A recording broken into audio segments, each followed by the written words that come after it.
let's do some steam blocking. Now, we've talked before about blocking and the benefits of blocking, but I didn't get to show you how I steam block my knits. So the first thing I do is pin out the knitted piece, whatever it might be. I pin it out dry. I tend to do this dry because it's just easier to handle. And then for steam blocking, I have a handheld steamer here, and it requires to be held vertically. So I have my blocking board.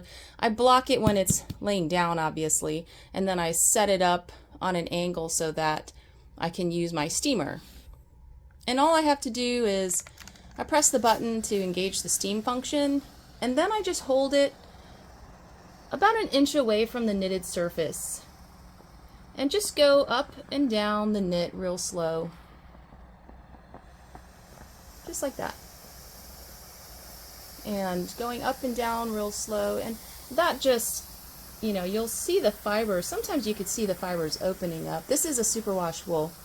Superwash wools can take a good steam blocking relatively well, and you might want to just read the label of your yarn first to see what fiber or what it's made of.